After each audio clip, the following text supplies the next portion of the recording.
Hey everyone, welcome. It's Baron. Well, we waited a long time for the news, but we do finally have some big Path of Exile 1 news going on between Pox's big private league event and GGG's announcement of the upcoming Legacy of Phrecia event. Not a league, not an expansion, but a temporary event. I suspect that between all of this and just playing the game as normal, there are going to be a lot of players who have only ever played Path of Exile 2 who will be interested in dipping their toes into Path of Exile 1. Maybe you're still playing and enjoying Path of Exile 2, or maybe that itch has been scratched for the moment and you're waiting for some major shakeup to that game before you return to it. Or beyond that, maybe you felt that Path of Exile 2 was close but not quite there, just barely missed the mark on a few things, and you want to see if the predecessor does it any better. Whatever the case, whatever your reasons, I'm sure that there are a lot of people who never played Path of Exile 1 before and are looking forward to giving it a try now. For those folks, I wanted to make this video as a sort of transition guide for you and for players like you. If you watch this guide and find it helpful, if you think that you're going to dive in and give POE 1 a try, there are some other videos on my channel that you may find useful as well. Specifically, I would recommend taking a look at the video on the Atlas of Worlds, making currency, path of building, and potentially the Arc Ignite Elementalist build guide if you are in need of a build. So in any case, for this guide, what things should you expect to be different between Path of Exile 2 and Path of Exile 1? Which things that you became accustomed to being there, either good or bad, will you suddenly find lacking in Path of Exile 1? And on the flip side, which things were lacking in Path of Exile 2, again, either good or bad, will you find present in Path of Exile 1? How do the mechanics differ between the games? How about the general feel of the game? Are there any unconscious assumptions or misconceptions that you're likely to face as you make the transition from the second game to the first? So I'm going to divide these topics up into the following broad categories: moment-to-moment gameplay and campaign stuff, itemization, skills, and builds, game mechanics and calculations, and then just overall gameplay loop and feel. I will then close out with a quick list of things that the two games actually share in common to prepare you for that as well. I'm sure that I will miss plenty of things. These games are too large and too complex to be sure of hitting everything, so I absolutely know that I'll miss something, but I will try to be as comprehensive as I can, and I encourage viewers to leave comments down below with anything that I missed that you think someone ought to know coming from POE 2. Diving in with moment to moment, I'm going to include some general campaign related stuff here too, like I said, and that's both for lack of a better place to put these things, and also because all of it kind of falls into that broader category of just stuff that you're likely to notice pretty early on within the first few hours of the game, or things that will be useful to know in the first opening hours of the game. So number one, in Path of Exile 1, while it is still possible to get swarmed and overwhelmed by enemies, by just normal mobs in maps and areas, especially early on in the game, you will find that on the whole, enemies tend not to hit quite as hard and they have worse targeting AI than they do in Path of Exile 2. Simply kiting around monsters, stutter stepping, taking a step, doing an attack, taking a step, doing an attack, that's often enough to prevent most damage. It's really just about learning monster patterns and having enough damage to kill them before they can fully swarm around you and stun lock you. Number two, on a related note, campaign bosses are not nearly as complex or hard-hitting as they are in Path of Exile 2. You don't encounter genuinely scary bosses with complex mechanics until late in the mapping system at Endgame. But don't get me wrong, this doesn't mean you can still get clapped by campaign bosses. I don't mean to say that you can, but it will be less often, and it is easier than in Path of Exile 2 to over-level it, over-gear it, and learn the mechanics. All three of those things are easier, so on the whole, the bossing experience during the campaign for Path of Exile 1 is simpler. Number three, maybe this part goes without saying, but worth mentioning nevertheless, the graphics. The graphics and the actual movement of the characters. They're not going to be as clean. Character movement will look a little more preset, a little less natural. Now, this isn't bad, of course. It's perfectly acceptable, but there's no doubt that Path of Exile 2 has the edge in this area if you care about that sort of thing. Number four, killing monsters in the campaign is far less mandatory, I guess I would say. First of all, they don't pose as much of a physical barrier, an obstacle that actually prevents your character from moving forward through campaign zones. And then also, you don't need to kill most of them to get enough experience and items to keep up with the campaign difficulty. So, most experienced player who have been through the campaign 10 times, 20 times, 50 times, some of us over 100, because keep in mind, we need to go through it every time we level a new character. Most of us who are doing the campaign for the 50th time, we're only killing a tiny fraction of the campaign monsters that we encounter along the way. Enough that we can keep our character within 4 levels below the level of the current zone we're in, the level of the current monsters we're facing, but not much higher or lower than that. Unlike Path of Exile 2, like I said, there are not many occasions where a monster will fully body block your path. So you certainly can kill everything you see despite all that, but I just wanted to warn you that it will slow down your campaign progress. And even if you do decide to take a more leisurely approach to the campaign, I wouldn't go out of your way to full clear campaign zones. Like, don't go all around the edges of the map if you've already found the exit to the zone. Much like Path of Exile 2, there are experience point penalties if you are over leveled compared to the zone you're in. It's like a regressive tax. You gain less and less as you go. Is that the right use of the phrase regressive tax? I don't know. I'm not an economist. Regardless, the further above the level of the zone that you're in, the fewer experience points you are getting. So there is diminishing returns for staying too far above the level of the zone. It's better to keep up or even be a little bit below it. You're always just going to find that you get better items and more experience by moving on to the next campaign area and advancing your progress. Moving on, number 5, speaking of going around monsters though, while there is no dodge roll function in Path of Exile 1, honestly, you're probably likely to find the process of navigating monsters and areas even easier, despite the lack of dodge roll, because on top of the previously mentioned weaker monster AI, they have a harder time targeting you. There are also players have instant blink skills like Frost Blink and Flame Dash, as well as other traversal skills like Leap Slam and Shield Charge, and these help you get around the map and avoid monsters when you don't want to fight them, or just whenever you need to reposition during a fight, get out of the way of a big slam, something like that. There are also, in Path of Exile 1, Quicksilver Flasks, a type of utility flask for increasing your movement speed, and these feel great. They pretty much trivialize the process of outpacing monsters and their targeting of you. Now, quick note on this, actually 2 quick notes. First quick note is that you do, in Path of Exile 1, have to kill enemies just like the charm system that currently exists in Path of Exile 2. You have to kill enemies to keep up the charges of your utility flasks. And now it's not going to be a ton of monsters that you have to kill, but you can't just run on your flasks indefinitely. In this case, a movement speed flask. But the other quick note is that there are many types of utility flasks, and their effects often resemble those of the charms in Path of Exile 2. Anti-freeze, anti-ignite, anti-shock, stuff like that. But there are more. There are also armor, evasion, chaos resistance, lots of different things. And I just want to draw your attention to the fact that there are a couple differences. So, first of all, during the campaign, unlike Path of Exile 2 and its charms, you will have to manually press a button to activate one of your flasks.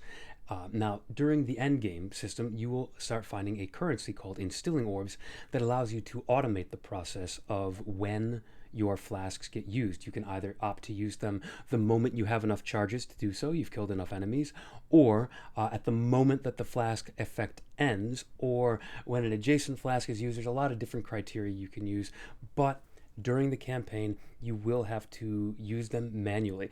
And what this can lead to is, because players don't want to have to think about that every 5 seconds, understandably, they kind of get in the habit of not using their utility flasks regularly.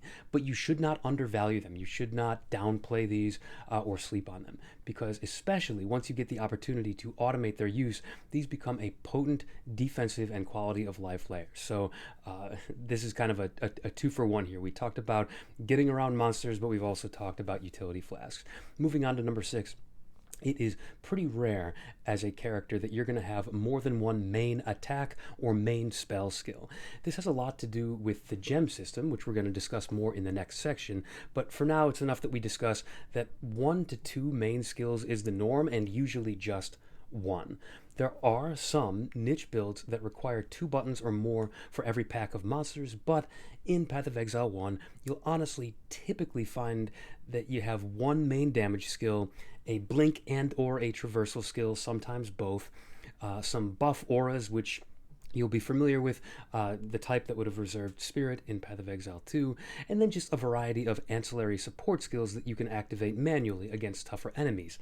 Things like curses, totems, debuffs, etc. So, there are mechanical complexities, things that you have to do during a fight. It's rare to find a true 1 button build, like I just only press my right click and that is it.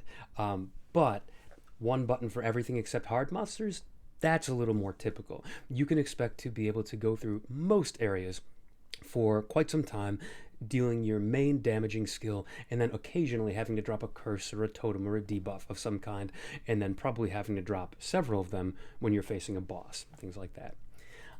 Number 7. Early in the Path of Exile 1 campaign, it is very useful to know that there are these things called vendor recipes. So in Path of Exile 2, you've got 3 different distinct systems: selling for gold, disenchanting items, and the reforging bench. And then in Path of Exile 1, these are basically all streamlined down to one thing. So for starters, there is no separate gold vendor because you do not get gold from vendors in Path of Exile 1, only from raw monster drops. They will drop it on the ground. Most items sell instead to the vendor for shards and orbs, the way that disenchanting works in Path of Exile 2. And then there are certain combinations of things that you can sell to the vendor all at once, all at the same time, that will, as a sort of recipe, like I said, produce a unique result. And some of these are simple, things like the Reforging Bench in Path of Exile 2. There are direct corollaries to that. So sell 3 of the same item and get a randomly rerolled item of the same type, or in some cases, if it is an item that comes in tiers, you will get something from the next tier higher, things like maps, essences, life flasks, things that come in distinct tiers. You sell 3 and you get one of the next level up. However, that's only the basic stuff. There are some recipes that are more complex than that, though. I encourage you to check the wiki page. I'm going to link in the description for full details, but there are some very useful vendor recipes for everything from rings with elemental resistances to chromatic orbs for changing socket colors, chaos orbs for trading and crafting, good leveling weapons with flat added damage, just lots of different useful kind of stuff. It definitely pays to be at least aware of these and think about when you may be able to use them. Number 8. During the campaign, you will come across several NPCs, non-playable characters, who are associated with specific mechanics. They will encourage you to do some basic quest relating to their special mechanic. And I want to emphasize that these are entirely optional. They are not time sensitive and they don't even have to be done at all. You can usually identify these because they involve fighting monsters in some new, unusual way, or even exiting the campaign zones altogether to go to a totally different area that doesn't exist on the campaign map. The game will sometimes present these a little misleadingly, and that's why I mention this as being part of the main story. Like, the game almost makes it seem like you would need to do this to proceed, or at least that there is some specific quest reward that you're going to get for doing this. And usually there's not. You're not even going to get like a rare chest piece or a flask or something as a token, quest reward for doing this. The quest is really just go experience this thing because you might need to know about it later. And it may be especially confusing, this process of, feeling like it's part of the campaign if you're a Path of Exile 2 player who's coming across the NPC Alva. Alva is in both Path of Exile 1 and 2, and in POE 2, she's legitimately delivering campaign quests to you. You need to follow what she says in order to proceed, but in Path of Exile 1, her time travel shenanigans are just a side hustle. It is an optional farming mechanic that really comes into its own in endgame maps. And this holds true for all kinds of the mechanics that you're going to encounter during the campaign. Delve, Bestiary, Blight, Syndicate, Ritual, Heist, Delirium, etc. If you followed up on every side quest assigned this way, it might take you 100, 200 hours to complete the campaign, not even kidding. So it's up to you which of them you participate in, if any.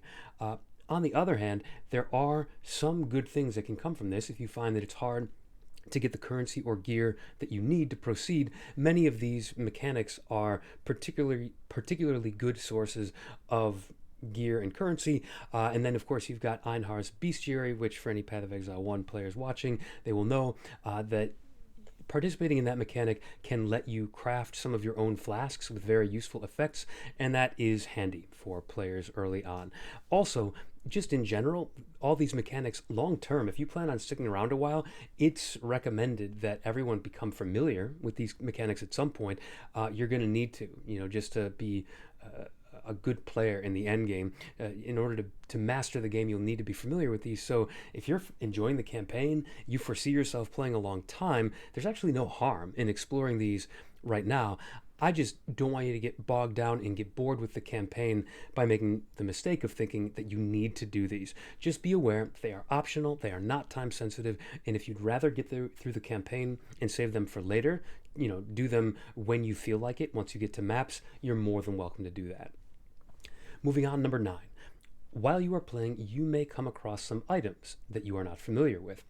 Not just different like armor base types or something, but whole classes of items that you've never seen in Path of Exile 2. Just to rattle off and quickly describe a few of the more common ones.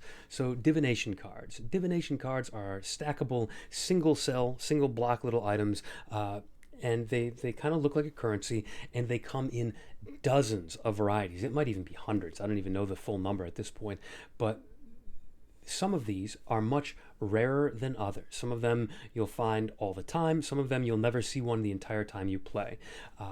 And what these are good for is they will list a reward right on the divination card. And once you collect the prescribed number of that specific divination card, you turn them into a particular vendor and you get the listed reward. Now, it's important that I note that you can't just turn these into any vendor. There are specific ones that you have to enter a specific menu for. What I don't want you to do is accidentally sell these to the vendor and just get scraps in return. You have to actually turn them into a specific one. But they are very valuable. They're very useful in the end game, both as trading fodder and potentially for self-farming certain things. You can target farm the location of these. Next up, rogue markers. These are large stacks of currency that you're going to find, and they are for interacting with the heist side mechanic. Very large stacks. You will start by finding these in stacks of dozens or hundreds, all in the same stack. And ultimately, you'll have tens of thousands of these. You will also sometimes find heist contracts and heist blueprints. So these are the items that you spend these rogue markers on. You have to spend the rogue markers in order to run one of these contracts or blueprints. The specifics you can get into in a specific guide, but just wanted to let you know what they are, like what they're for. Sacrifice fragments are these little purple objects. They don't appear to have any immediate use, but there are 4 different types of them. If you assemble them into the slots of your endgame map device in a specific orientation to make them form the shape of a circle, they will open portals to a specific boss with some specific drops. So the boss in question is Atziri, Queen of the Vol. She's actually the first ever expansion boss in Path of Exile's history from years and years ago. She was 2013 or 2014, something like that, like very shortly after launch. These fragments can also be used in a different way alongside normal maps. You can put in a normal map into your device and then one or more of these in the other map slots next to it. And what this will do is it will slightly increase the quantity of items that drop in that map. A third potential use for these is you can use one of them in isolation in your map device to open a door to a small, not full map size, but a small vol side area. And this is an area that has corrupted gems and corrupted items. And then there's also some equipable items that frequently come up as questions from new players about what these are, what these mean. So one type of equipable item that you may not be familiar with is what's called an influenced item. An influenced item means that it has a specific pool of modifiers that can only roll on an item with that influence. So it can be the same type of sword or same type of body armor as anything else, but if it has this influence on it, then there's 5 to 10 special modifiers that can, not guaranteed, but can roll on it. And in some cases, a particular type of influence may have certain implicit modifiers. That is to say, those modifiers that occur above the line of prefix and suffix modifiers, and any other changes that you make to the prefixes and suffixes on that item will not affect the influenced implicits on that item, just different types of influence. There are several, but you'd have to look them all up, not really the place for this video. The other types of items that you may come across that may be confusing are what's called synthesized items and fractured items. Now, all of these, influenced, synthesized, fractured, these are all represented on the icon of the item itself. They have special little symbols on them, different ones for each of them. And a synthesized item just means that it can have one of many, many, many of a special pool of implicit modifiers. This is different than the implicits that can come on some influence gear. These are separate pools. So on the one hand, you've got certain implicit modifiers that belong to the influenced pool, and some implicit modifiers that belong to the synthesized pool. These range from the completely useless to the completely overpowered, and so synthesized items always have a tiny little chance, if they roll the right modifier, of being worth just huge amounts of currency, so it's always worth a double check if you find one of these. And then the fractured items. Fractured items are items that have a particular modifier on them highlighted in gold. And what that means is that that modifier cannot be changed or removed in any way. And this is a very powerful crafting tool. This means that you can scour an item, add modifiers to it, scour an item, add modifiers to it, over and over and over again, while having one of the mods absolutely guaranteed. It just clears up a whole layer of RNG for getting the ultimate item that you want to get. So those, again, like the synthesized items, can range from the utterly useless, if it's got fractured, like a low tier mana modifier, like out the window it goes, to some fractured items can be very, very valuable. If they roll a perfect spell suppression modifier and that comes fractured, that would be very valuable. You could sell that, or you could use that for crafting. So just keep in mind those types of items that have special little icons on top of them. Influenced, synthesized, and fractured. And then just beyond the stuff we've mentioned so far, broadly speaking, there's a bunch of currency and crafting items that you will not have seen before. These guys, they're a little easier to understand because at least they will typically say what they do right on the item. Even if that description doesn't make a ton of sense right away, they at least give you a hint as to what they're for. I would, however, recommend not using currencies you're unfamiliar with right away until you check the currency exchange. POE.ninja is where I would look, or just look at the built-in currency exchange within the game. Just make sure that you're not wasting something. Who knows? You might have gotten a very lucky campaign drop and gotten something more expensive than you think it is. So just take a look at the value of it before you use it. And actually, now that I mention it, probably best to check the prices on currencies you are familiar with too, since the drop rates and the demand between the two games might be very different. So just as an example of this phenomena, the Exalted Orb. In Path of Exile 2, the Exalted Orb is incredibly common. It's the lowest tier currency that you're probably going to trade with. It's often used as the equivalent of $1. It's the baseline currency against which a lot of other things are measured. This is worth 10 Exalt, 20 Exalt, 200 Exalt, whatever. But in Path of Exile 1, that function is more filled by the Chaos Orb. That's your $1 bill. That's your baseline currency. And an Exalted Orb is actually worth, on average, usually 10 to 15 times as much as a Chaos Orb. It's worth 10 to 15 Chaos, or 10 to 15 C in the common parlance.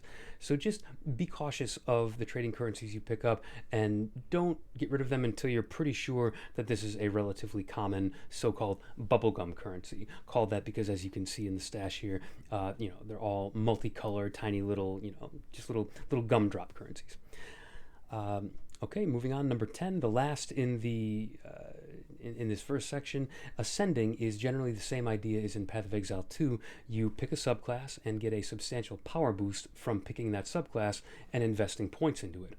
If anything, the power boost is actually stronger in Path of Exile 1 than it was in 2, and therefore it's even more mandatory that you do this. But there are no choices in which mechanic you use to ascend. You still choose which ascendancy you take, but it's not like you can choose between the Trial of Chaos and the Trial of the Sekimas, and then eventually they're introducing a third one into Path of Exile 2. No, here everybody participates in the same ascendancy mechanic, and it is called the Labyrinth. The labyrinth is a maze-like area, and it's one of the only areas in the game that actually acts like Path of Exile 2 by being a sort of mini hardcore experience. If you die during the course of attempting the labyrinth, the entire area will reset. All your progress will be lost in that labyrinth area. The monsters will reset. The map will be slightly altered, and your mini map will be deleted, and all your progress lost. So you will be sent back to the beginning and have to try it again. So you do have to be careful doing this, and it's a little easier than the trials you're familiar with from Path of Exile 2, but it still has its pitfalls, and you do have to be cautious playing it. Just in terms of what it is and what it's like, it bears pretty little resemblance to the Ascendancy trials you're used to, outside the fact that it does use the bronze, silver, and gold key system that you would have seen in the trials of the Sekima. Other than that, it's kind of its own beast. It's a little maze kind of an area, and you fight the boss Izaro 3 times throughout it, and at the third and final time, once you beat him, you get access to your Ascendancy. Moving on from those moment-to-moment and campaign topics, though, let's turn to itemization, skills, and builds. Number 1, right now, compared to Path of Exile 1, POE 2, which you're used to, has kind of what I would refer to as a sort of Diablo 3-esque cookie cutter feel to the build system, where it kind of feels like the developers set out to make certain skills and certain playstyles very obvious to build around. There are these 3 or 4 things that are clearly intended to work in concert. You're supposed to use a certain item with a certain skill and, a certain support gem and this and that. And I would say not all endgame builds in Path of Exile 2 fit this pattern. There are creative and unique builds out there. It's definitely not as bad as it was in Diablo 3, where every class just had 2 or 3 developer-mandated builds and nothing else. But it's still far more so the case in PoE 2 than it is in PoE 1.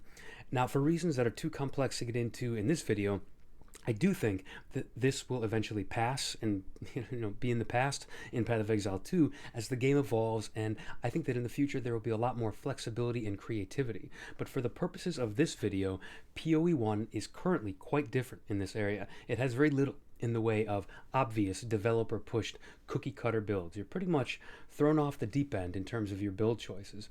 There's lots of options and variety, but that does come with a flip side, though. It means that you will not likely be able to function in the endgame of Path of Exile with a homebrewed build that you threw together yourself without confirming that it has the damage and defense numbers in Path of Building. You can probably stumble through the campaign with just about any skill that you want and just winging your passive tree and not consulting what is the most efficient pathing to get to the nodes you want. But once you get to the endgame maps, almost any build that you put together yourself, I'm sorry to say, is probably going to fall apart. And that is not a commentary, I promise you, not a commentary on anybody's intelligence or experience in the ARPG genre. I promise. It's just that there are so many different combinations of possible builds, and it takes a very, very good one that has a lot of expertise in the game to do well in the end game. So it's highly recommended that you at least look at a build guide, even if you don't intend on following one, just to get an idea of the logic of the decisions that they're making, like how and why are they choosing to go in certain directions. A good build guide should walk you through that. Or you could just go to POE.ninja and look at a bunch of different builds. It's not going to have somebody explaining their logic to you, but maybe you can start to pick up on some patterns of how people put their builds together. I've included, if you're interested in following a pre-constructed build, I've included a small list of options in the description, including my own Arc Ignite Elementalist, just if you're in need of inspiration for a build.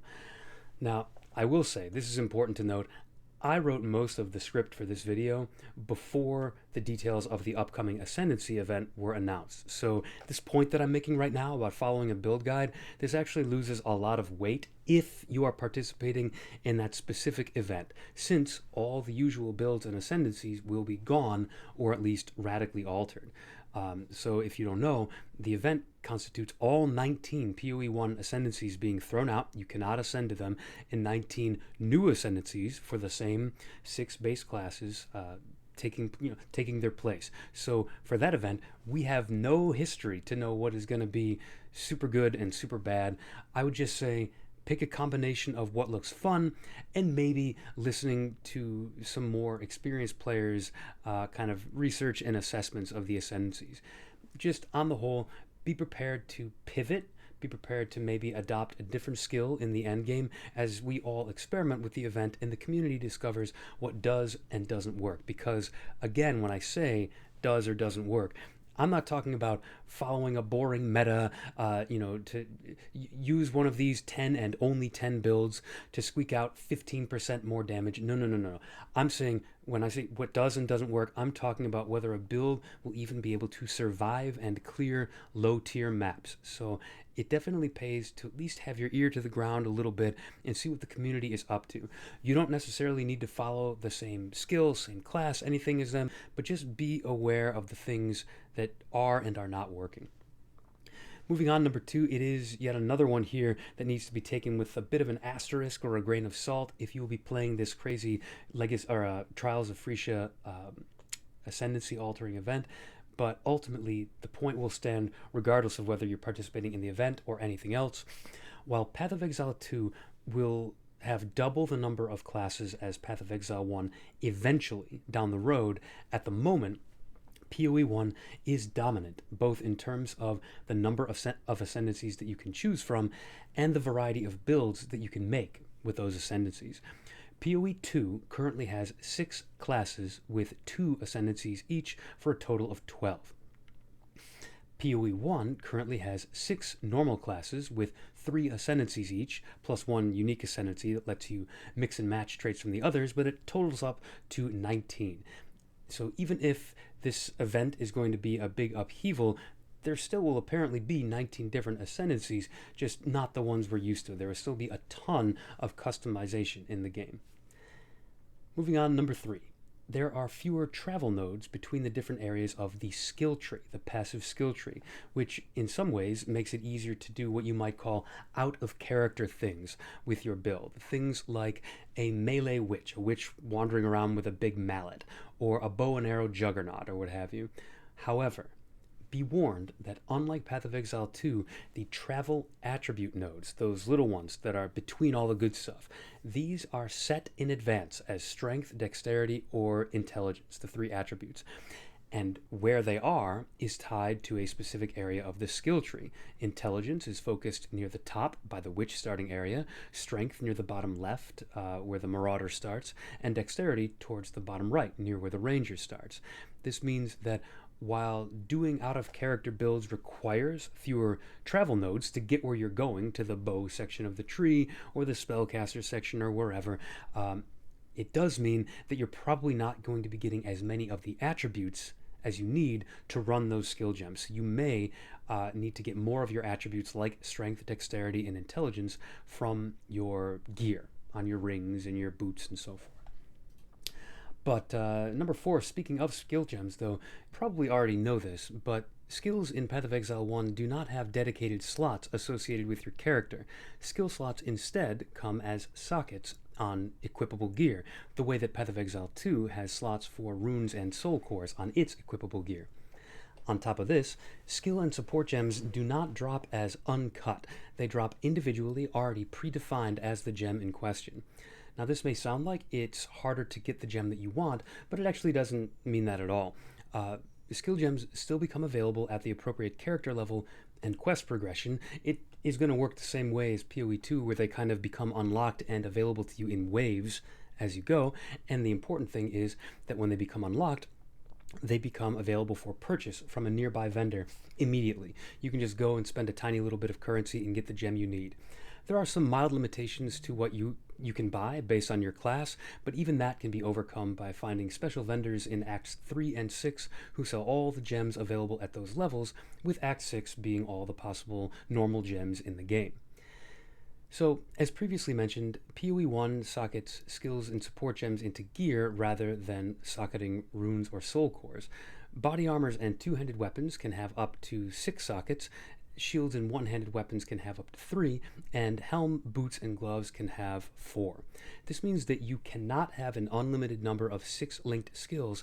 Each support gem does take up a socket. So effectively, with some very niche exceptions, Only body armors and two-handed weapons can have all 6 sockets, in other words, a main skill and 5 support gems.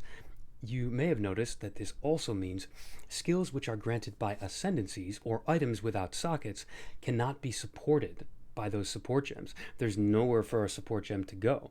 Now, skills granted by items with sockets, like if you have a weapon that is granting you a level 20 skill of some kind, that can be supported by a support gem. Just put it into the weapon, problem solved.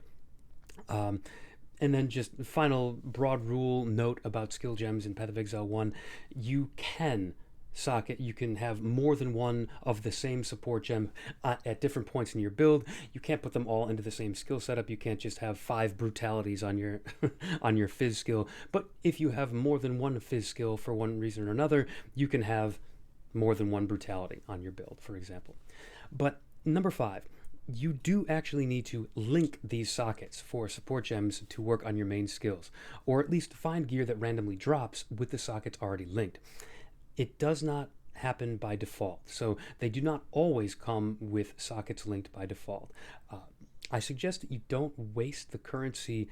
There's a currency called Orbs of Fusing that you use to randomly reroll the number of links on your gear.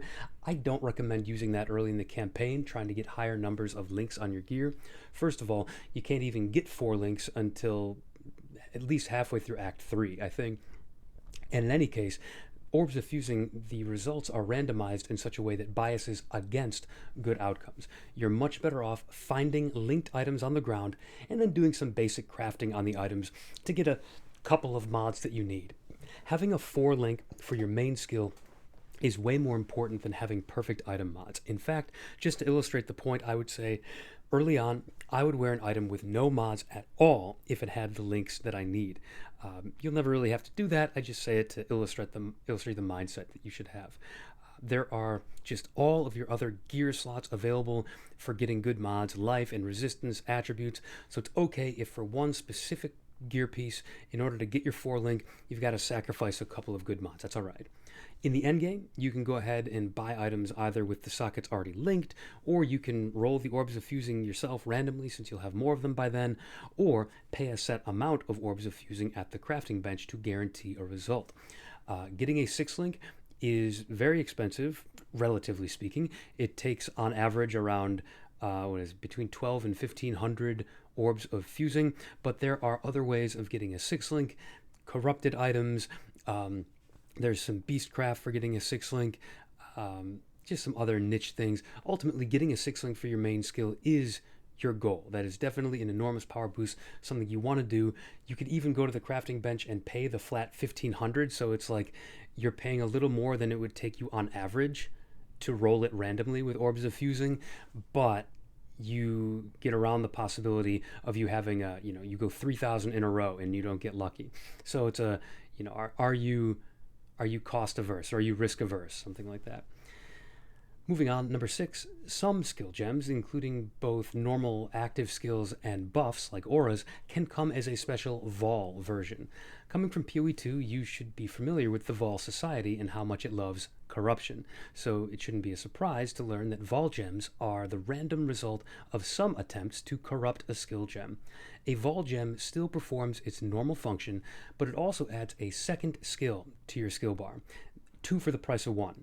In a way, this second special Vol skill doesn't have a traditional mana cost associated with it, and instead acts the way ultimate moves do in other games. So you build up these resources called souls by either killing weak enemies or hitting strong enemies like rares and uniques.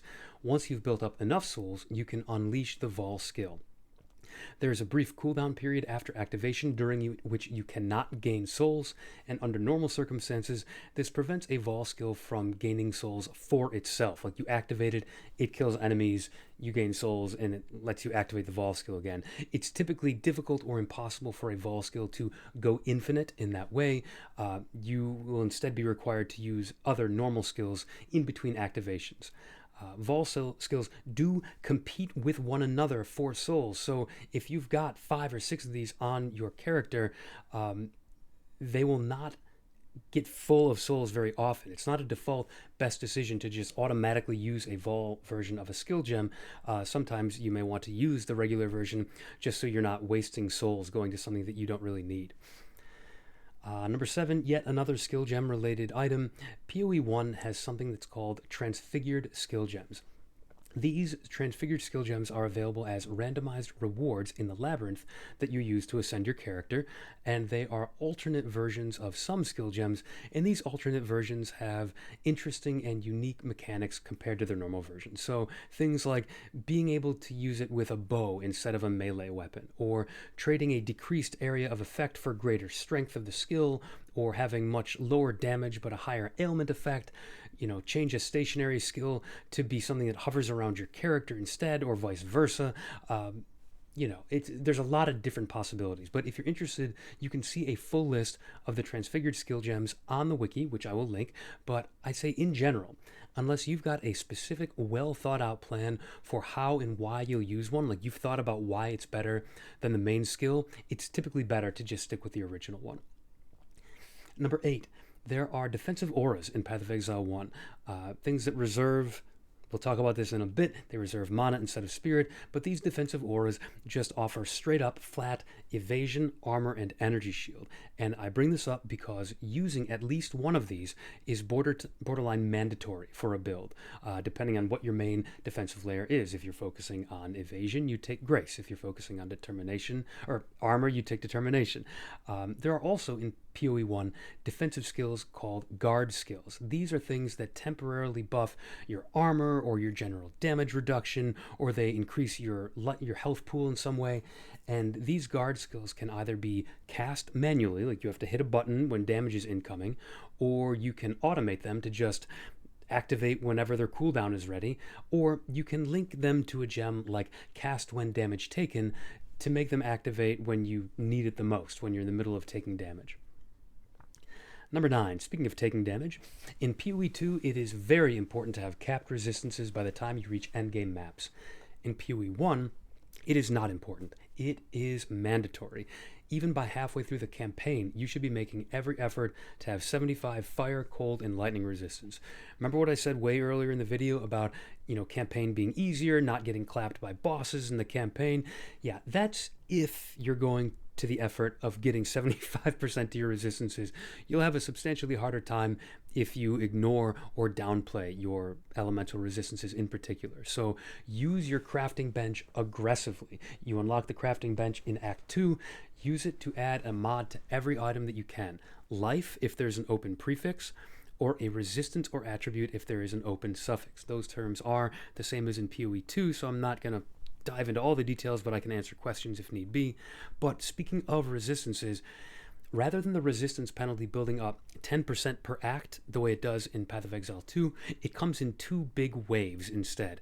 You drop -30 to all resistances after Act 5, and then another -30 after Act 10, for a total of -60 when you reach maps. So it is the same penalty as Path of Exile 2, and it reaches the maximum of -60 at the same time when you reach maps. It's just distributed differently over time. 2 big waves instead of a steady increase. But it still means the same thing as it does in PoE 2, that you need 135 of each resistance somewhere, between your gear, your skill tree, your ascendancy, even some auras if need be. You need to get 135 of each to overcome that -60 and then get up to 75 from there. Now, that's mostly describing elemental resistances. Chaos resistance, it would fall into the category of important, nice to have if you can get it, but a lower priority than elemental resistances. You can enter maps with 0 chaos resistance and it's okay. It's not great, you do want to get it eventually, but it's not quite as mandatory because the chaos damage doesn't start becoming really deadly and really common until later in maps. Number 10, and finally for this category, so on the skill tree, there are these wheels that have several small nodes and they end in a notable. You will notice that some of them will have icons at the center of the skill wheel, and this is something called a mastery. This is actually another node that you have to spend a point on, or you can spend a point on, even if it doesn't look like a typical node on the tree. Now, in order to do this, you have to take a notable from that wheel before you can take the mastery at the center. If a wheel has more than one notable, you do not have to take both to take the mastery. You can if you want, but you only need to take one notable, and it will unlock the ability to assign a point to this mastery.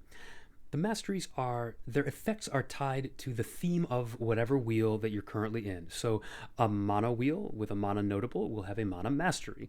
Block with a block mastery, life with a life mastery, you get the idea. By the way, quick note, that is another fairly sizable difference from Path of Exile 1. There is a lot of increased life available on the skill tree, and you should take it. A build should be aiming to get at least 100% increased life from the skill tree. Anyways, masteries. When you select a mastery, you will be presented with several choices for what you would like it to do. All masteries of the same type have the same list of options. If you select a mana mastery, it'll have the same list of mana mastery options. You can only take a specific option once. So when you go to take another mastery from another mana wheel somewhere else on the tree, you will choose another option from the same list, but you can't double dip on the same one. These masteries tend to be powerful or helpful, and most builds are taking a double-digit number of masteries. Most builds are taking 10 plus masteries, at least 8. In any case, let's move on to mechanics and calculations in Path of Exile 1. And we are going to start this off big because the first topic is a 3-for-1, all related to defensive mechanics and the differences between the two games. First of all, attacks and spells are handled pretty differently in Path of Exile 1 compared to Path of Exile 2. In PoE 2, attacks and spells are practically the same thing. There's very little distinction in terms of how you defend against them. But in PoE 1, evasion does not evade spells. It does in PoE 2.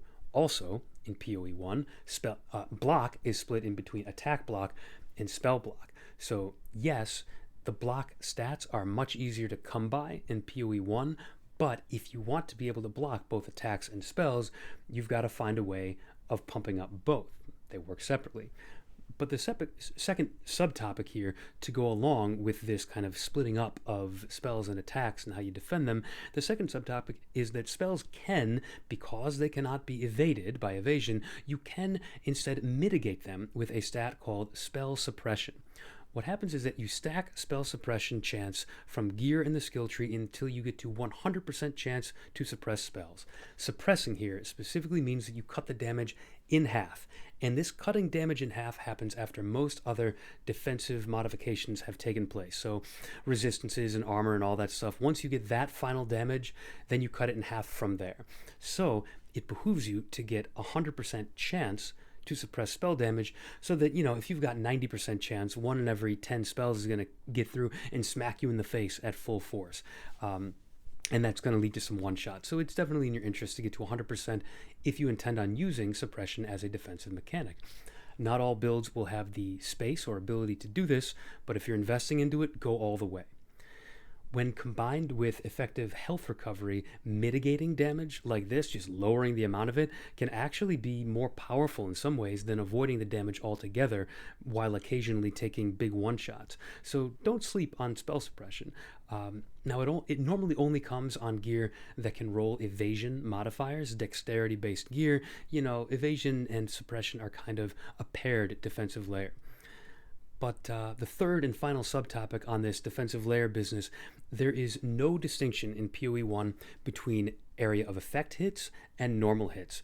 You can block or evade or suppress anything, provided it follows the rules that we just talked about. You need spell block to block spell damage, but it doesn't matter if that spell is one little projectile or a big meteor attack. They're all blockable the same. Topic number 2 on mechanics and calculations. Crafting, while superficially similar between the two games, does have a lot of important differences. Thematically, one of the biggest differences is that you can scour an item down to its base white item form in Path of Exile 1 so that you don't have to source a new item base every time a craft doesn't go your way. The word scour comes from the fact that the currency for doing so, for taking a magic or rare item and turning it back into a white item with no mods, it's called an orb of scouring. So the verb scour comes up often in PoE 1. As a result of this, one of the downstream effects of this is that there often winds up to being a lot more to the crafting process than just add mods until the item is either done or ruined. There's more tools at your disposal. There's more kind of stopping points where you could go to the next step, or you could revert, or you could, sell it as is, that kind of thing. All I would say about crafting, though, is that it's typically a bit of a rich man's game, which is unfortunate, but that is the way that it is. It's something that you probably won't seriously get into, like the endgame stuff, until you quite rich and quite knowledgeable about the game. There's plenty of mid-range crafting that you're going to be able to do with the harvest bench, with essences, stuff like that. But like in terms of creating your best in slot item, that's something that's very unlikely to be the case until you've got a lot more experience in the game. But if you're interested in looking some of these things up, some of the more complex crafting methods that are in the game that you may not have heard of will be things like fossils, the harvest bench, meta crafting, unveiling, eldritch crafting, etc. As I mentioned, essences are also in PoE 1, just like PoE 2, but they guarantee a specific mod rather than one from a general mod pool, and greater essences do not exist.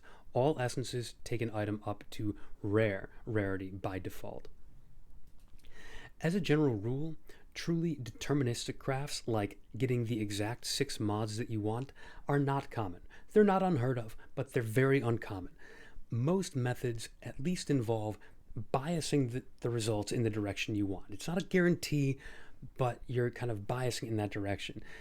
So, you're frequently going to be retrying the craft if and when it doesn't go your way. Repetition and kind of guided RNG are the cornerstones of crafting in Path of Exile. The third topic in this section: chaos damage, bleeding damage, and energy shield. Kind of a triumvirate of things that are related to one another in Path of Exile 2. They work differently between the two games.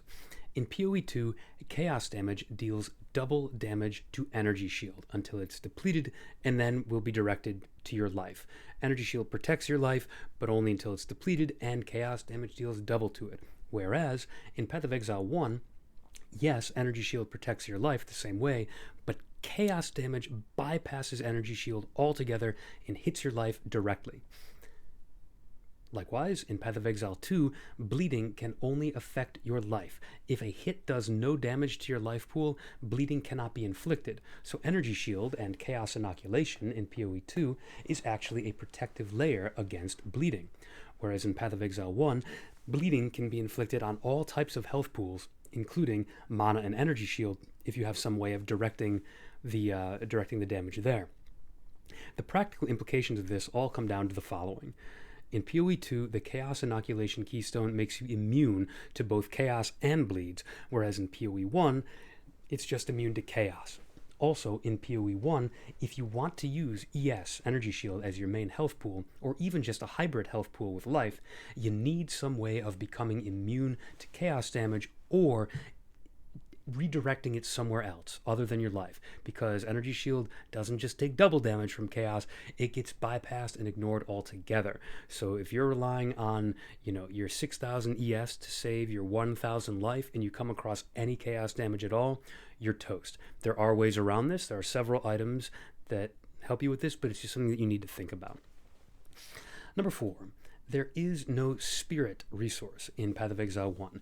Instead, you get your constant buff effects, most of which are called auras, by reserving a percentage of your mana. The trade-off in PoE 1 is that mana is far easier to recover in this game. So typically, as long as you leave enough unreserved of your mana to use your active skills, you'll probably be able to find a way to recover it quickly in real time and keep using those skills, whether it be through leech or mana recovery of some, just mana regeneration boosted up.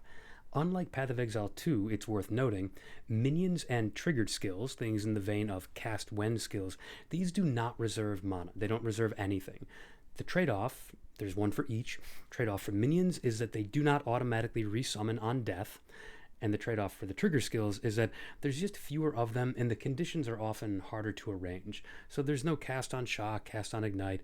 There are things that you are really finicky to make work, other than cast when damage taken with the guard skills previously mentioned. Now, there is, worth mentioning here, a famous build that uses a sort of Rube Goldberg machine setup of multiple cast when damage taken gems to infinitely and automatically cast spells. You just wander around and you're constantly dealing tiny bits of damage to yourself, and that's causing spells to shoot off everywhere. The build is called Ward Loop. It's super complicated in the most like exciting way. Like, just looking at a guide on Ward Loop is one of the things that makes me love Path of Exile, because it's just the most ridiculous minutia in niche little mechanics, but if you make 20 of them work well together, you make this build work. Like, it actually works. And if you're even off by 5%, it won't work at all. Like, it's not just like a little worse, it just doesn't work. So I love that. Anyways, that's kind of a side issue. We can move on to number 5. This is kind of a smaller one, but in Path of Exile 2, curses and marks are two totally different types of skills, and they have no relationship to one another. In POE 1, by contrast, there is a broad category called curses, and then within that are marks and hexes. The hexes are basically what you would think of as curses from Path of Exile 2. And this becomes relevant when scaling curse effect, deciding on curses for your build, raising your curse limit, etc. So, it may feel like kind of a small distinction, but there are still some important reasons to keep the difference in mind. There are nodes on the skill tree, there are support gems that specify one or the other. So just be sure to watch out for and think about the term. Curse is the umbrella term. Some things affect all curses, and within that, you've got hexes and you've got marks. Number 6, if you've paid any attention at all to the content or the community surrounding Path of Exile 2, you're probably aware of the stat called Item Rarity. This is a stat that can appear on waystones, it can appear on your character's gear, and this is a seemingly all-encompassing stat that improves both item and currency drops. So the stat does exist in Path of Exile 1, but it's actually not quite as important as a stat that doesn't appear in Path of Exile 2, item quantity. This is a POE 1 only stat at the moment. Now, a balance pass recently, in the most recent major patch, removed this stat from most gear and replaced it with the rarity stat, which does have some effect, but it's not nearly as potent in POE 1 since it does not improve your currency drops except in some very niche circumstances. Quantity, wherever you can get it, is still much more powerful, and you can still get it on your maps and through a lot of other ways. Number 7, ailments work quite differently between the two games. As a reminder, ailments are timed debuffs that are associated with specific damage types. Some deal damage over time directly to the enemy, such as Ignite, Poison, and Bleed, which are the Fire, Chaos, and Physical ailments, respectively, and some are more like status debuffs, such as Shock, Chill, and Freeze, the Lightning and Cold ailments. There are two main categories of differences in how ailments are treated between Path of Exile 1 and 2. The first kind of category here has to do with how ailments get applied in the first place, and the second has to do with how you scale them and how many can be applied at the same time. Starting with applying them in the first place. In POE 2, elemental ailments, specifically elemental ailments, the ones associated with 3 elements, count up the amount of damage you deal to an enemy over a short period of time, and once you reach the line in the sand of that particular monster's ailment threshold, they receive that ailment. Monsters with more health have higher ailment thresholds, and what this means is that this allows a build that deals damage through multiple small, fast hits to still inflict ailments on an enemy with just as much potency as builds that do few large, powerful hits.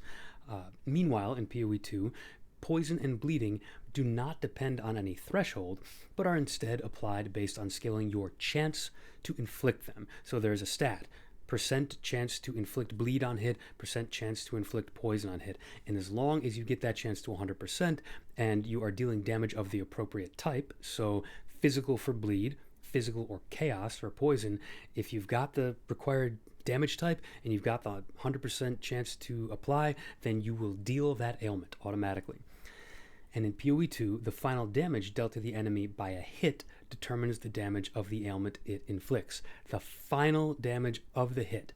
Nothing else about it. Just how much does that monster's health go down by. Keep that in mind. Only one of a poison or bleed can be applied by default. In fact, only one of any ailment can be applied by default, though there are some ways to scale this up for some ailments. But again, that's all talking Path of Exile 2. In PoE 1, we've got some differences. So, elemental ailments, they depend on the strength of a single hit to get their damage, or to get their effect in the case of shock and freeze. So hitting with many small elemental hits is not an effective way to deliver ailments. Additionally, you have to have chance to inflict these ailments. You have to stack up to 100% chance to inflict ignite and shock and freeze just the way you would for poison and bleed in PoE 2. There's an important way around this. Critical strikes by default will always inflict an ailment of the appropriate type. But if it's a critical strike of a very tiny little hit, yeah, it'll inflict an ignite, but it'll be a little itty baby ignite. So fire builds that do a bunch of tiny little hits, they're better off scaling hit damage, not scaling ailment damage. Additionally, monster ailment threshold isn't checked against the final damage of the hit, which is why I made such a big deal of this for the PoE 2 section. Instead, it's based on what the hit would have been without any increased multipliers, without any more multipliers, without any changes to damage taken, just the flat base damage of what the hit would have been without any modifiers. Though in practice, you're probably going to be dealing the same kind of damage with the initial hit that you're trying to deal with the damage. So all this to say, it doesn't mean that increased damage is useless.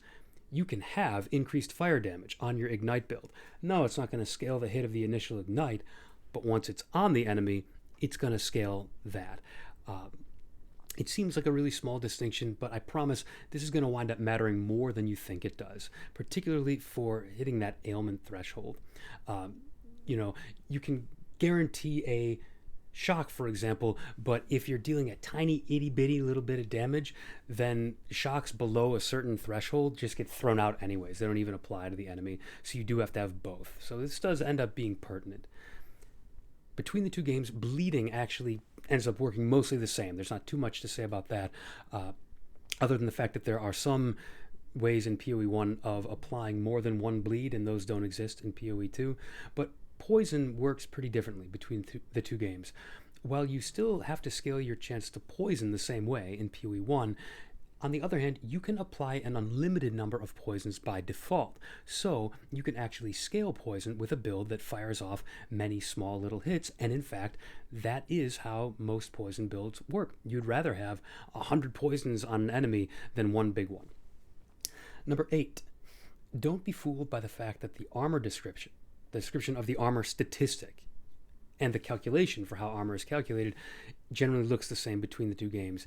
Yes, they, superficially they look the same. It's true that both games feature a system of physical damage reduction with diminishing returns. In other words, bigger hits require exponentially more armor to mitigate the same amount of damage, with the important bit being the relationship is not linear. As the amount of damage being dealt to you goes up in a linear fashion, the amount of armor you need to effectively mitigate 90% of that goes up in a not linear fashion. However, between the specifics of the math used and how those are different between the two games, and the fact that the armor stat is more readily available in Path of Exile 1, it actually is a much more effective defensive mechanic. Many builds do rely on armor for their physical damage mitigation in PoE 1. So if you're accustomed to kind of disregarding a build that relies on armor, you don't necessarily need to disregard that. In fact, there are some endgame builds that stack it into the millions and use it as both an offensive and defensive layer. But that is it for that section. Let's talk about gameplay loop and feel. So number 1, the endgame loop does not involve the navigation of a randomly generating atlas the way Path of Exile 2's does. There is actually a mechanic that looks like that, though. It's called Delve, but it is a side mechanic that doesn't interact with the main endgame atlas system. The atlas, which you're going to spend most of your time focusing on, is preset. Everyone has the same one. The orientation, the position of maps on it only gets reset once a league at the beginning of the league. Whenever league start is, every 3 or 4 months typically. It's been a while now. And this atlas is a static layout. Like, it looks like you've unfurled a map onto a table and you're just looking at where things are. It is a static layout of over 100 different individual map icons. Much like the skill gem difference between the two games, you don't find generic waystones that let you enter any map on the atlas. You actually find named map entry items that are tied to a specific area. For instance, if you find a map item called Canyon, well, that lets you open 6 portals to the Canyon area. And much like the skill gem system, you may be thinking that this makes it harder to do the maps that you want to do. It's actually quite the opposite. Quite the opposite. There are several ways of getting big stacks of whichever map layout you want, especially once you've filled out your atlas by completing many of the different layouts. So there's kind of a trade-off there. Yes, up front, early in a league, you have to run lots of different layouts and get those completion bonuses, but once you do, the further you go, the more specialization you're allowed to have. You've kind of earned the privilege. By running all these different layouts, you've earned the privilege of saying, you know what? I like canyon maps, or I like city square maps, or I like mesa maps. I just only want to run those for a day or a week or whatever. Or you can pick a few maps. And yeah, crucially about that, there's no requirement, once you're up and running with endgame farming, there's no requirement to run other maps in between. You don't have to run bad layouts anymore once you've gotten to the endgame just for the privilege of running good ones. You can pick those layouts you like, whether it's one layout, 2, 5, 10, or 30, whatever it is, and you can just run those in whatever order you want, however you want. So it's totally up to you.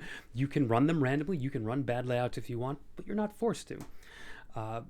Now, while you're still in the early stages of filling out your atlas, when you have not yet completed a lot of different map layouts, the position that a map falls on that atlas, on that kind of map of maps, the positioning matters because you find entry tokens to the nearby maps, you find the map items for nearby connected maps only. So you do kind of have to work your way up the atlas stepwise by completing maps that are next to each other. That's how you find the next one in line.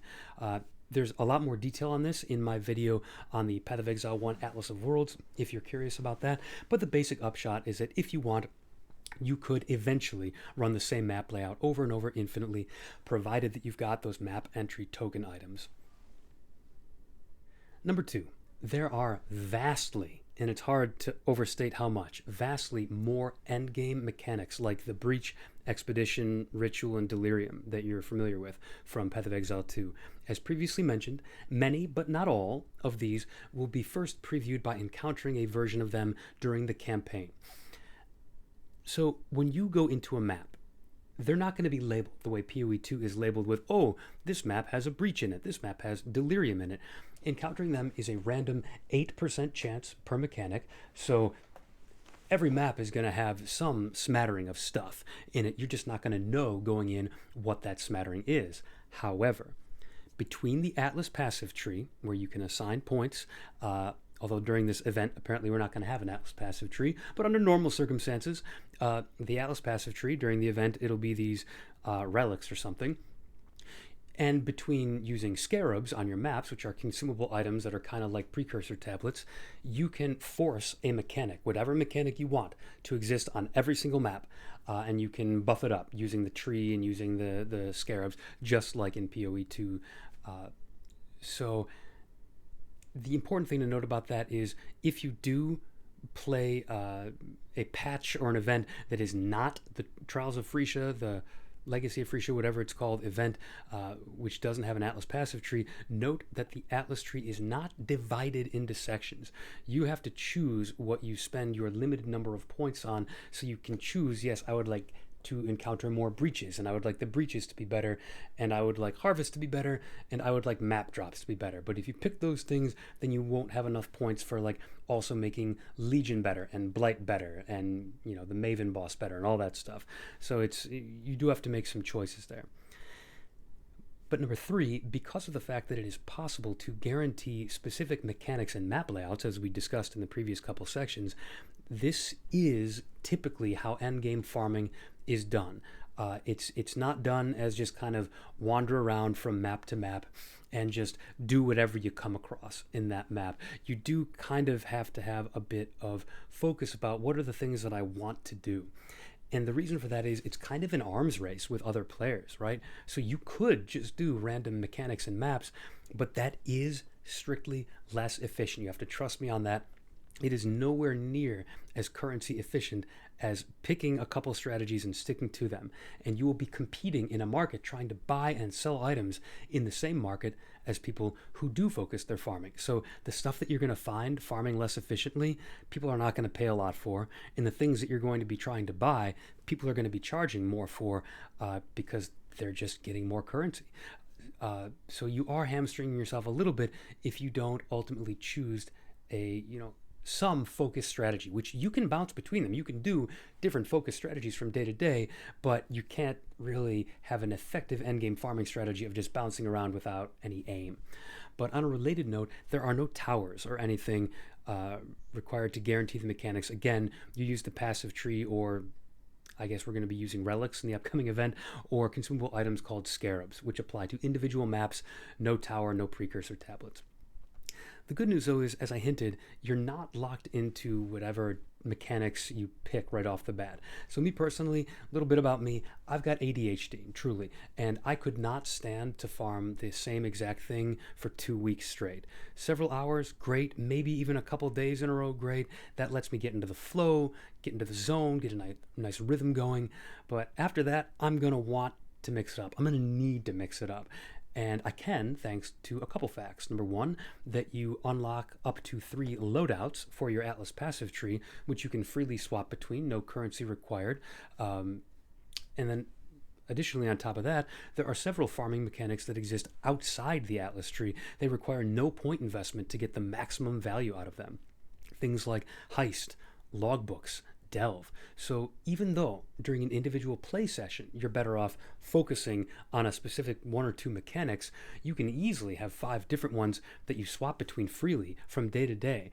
Like, yeah, you want to spend a few days farming each mechanic before you've got enough stuff to sell and make a profit off of, but you could just spend a week or 2 bouncing between different ones and then cash out on all of them all at once, and suddenly have a bunch of divine orbs.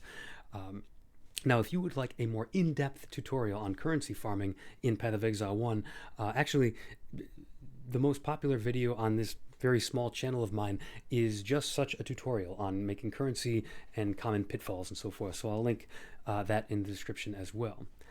Number 4, and finally for this, one of the more famous or maybe infamous differences is the portal or death system. In Path of Exile 2, yes, you have 6 portals to all maps and pinnacle bosses, but up until recently, those were just for exiting out to trade or to re-enter the game after a crash. And other than the pinnacle bosses, which again is a recent change, these are not intended for you to be able to re-enter the map after a death. The area fully resets when you die, the portals disappear, and any loot on the ground is just gone. Again, bosses do now have a limited number of resets where you can go back in, but their health is also reset. So it's not like you go back in and everything is just as it was. Their health goes back up to 100%, and then ultimately when you use all 6 portals, you've got to farm those entry tokens again. Now, by contrast, Path of Exile 1 allows up to 6 deaths per map or per boss, and the state of the map or boss is preserved after death until all 6 portals are gone. The same monsters are there, the map layout is the same, items on the ground remain there, the health of all monsters and bosses remain the same, all of that. So what that means for bosses is that you do, if you need it or if you want it, have the opportunity to kind of grind them down by throwing deaths at them. If you can deal at least 20-25% of their health in damage per attempt, it is grueling and tedious, but you can get through it eventually. You'll probably just, once you've done that, you'll probably be thinking to yourself, man, I got to make my build better. I almost didn't make that one, and that took me forever to do. So there's still incentive to not want to take up all 6 portals. It's still nice to be able to just go in and beat the boss, but it's a little bit more forgiving. You do have several opportunities if you need them. But with that, I will now close with some important things that the games do in fact have in common, and you can expect to find these familiar.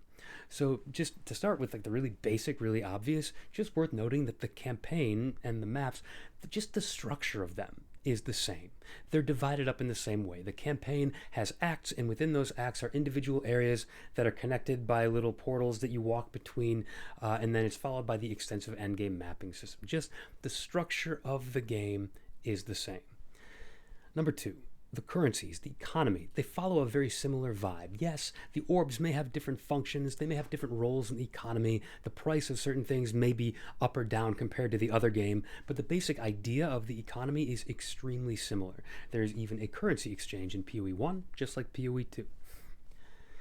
Number 3, this is kind of a more abstract one, I guess, but like, the duration of time needed to farm up the gear for a competent build is pretty comparable. You're going to spend the same approximate amount of time and effort on getting to like okay, I feel pretty good about this build kind of a build. I guess the only difference is that in PoE 1 there's a much wider range of like high-end builds beyond the competent that go way beyond, both in terms of power and time investment. Some of them truly reach the stratosphere in those terms. You could pour hundreds of hours into a build and a lot of currency, and the important thing being it keeps getting better when you do that. That doesn't quite exist in PoE 2 right now, but where it's similar is that getting your build to that like feels good, like I can do most endgame mechanics here, that's going to take approximately the same amount of investment. Number 4, the basic defensive mechanics, other than we described some exceptions earlier, but the basic core of it works the same way. Evasion is a system for avoiding some damage while taking other damage at full power. Armor is a mitigation system for taking all hits, but lowering the physical damage that you take. Energy shield is just adding to your overall health pool, and it has different recovery mechanics than life. All of those are the same theme, and as in PoE 2, each of them is associated with their signature attribute: strength associated with armor, dexterity with evasion, and intelligence with energy shield.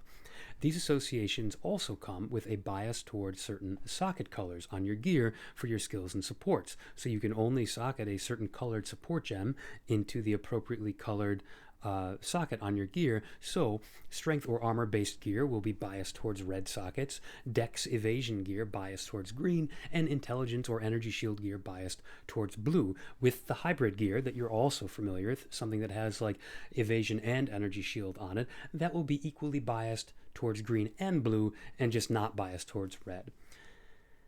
So on a final defensive similarity between the two games, block in both games is not strictly associated with any one attribute. It is just a general overall system that any build can take, which counts as being hit if you block something, but negates all damage. The only two differences are, number 1, all blocking in PoE 1 is passive blocking. You don't have to press a button. You just have to have the stat on your character. And then number 2, as previously mentioned, PoE 1 does split the block stat between spell block and attack block. The stats are easier to get, but you do need both of them. Number 5 on similarities. Much like Path of Exile 2, you will quickly see that an item being unique doesn't automatically make it better than a rare item. Notice they're called unique items, not legendary items, not mythic items, nothing like that. They are not by default better. They're just unique. They just do something that other items don't do. They serve specific functions, and while some can be build defining, most of them, even if they're build defining in some places, cannot just be slapped onto any old build and constitute an automatic upgrade. There are some rare but well-known exceptions to this build. The ones that come to mind are the belts Headhunter and Mageblood. These are expensive chase items for that reason. Nearly any build can get some benefit out of them, and they make your build feel much more powerful. Those are the exception rather than the rule, though, and most uniques, I would recommend that you don't just automatically slap anything on that you find during the campaign without actually asking yourself, is this better for me than what I'm currently wearing? And then 6, finally, and most of all, if you enjoyed PoE 2 to any degree, if you enjoyed it enough to be watching this video to see what the hype for PoE 1 was about, then I will imagine that you will understand this one. The feeling of endless possibility, the feeling of dopamine at a good drop or a good crafting hit, the idea that you can do anything if you're smart enough to think of it, that whole vibe of the game is so similar between the two. And honestly, I don't make a secret of my opinion on this. At the moment, I think that PoE 1 still does it better. You'll actually be in for a treat in those regards. There's just so many more different things to find, more control over where you go and what you do, more depth to the build system. So the feeling is similar, but I'd say it's even better in PoE 1. So although I wish that GGG were giving PoE 1 a little bit more love, I'd love to see that 3.26 patch sooner rather than later. I love the event we've got coming up. You are always welcome to dive into the existing league. It won't be over for months yet, and I think you're likely to have a great time if you take a look at it. So that is it for this video. Please drop any questions you've got down below in the comments, or again, anything that you feel I should have covered but didn't. Thank you for tuning in, and take it easy.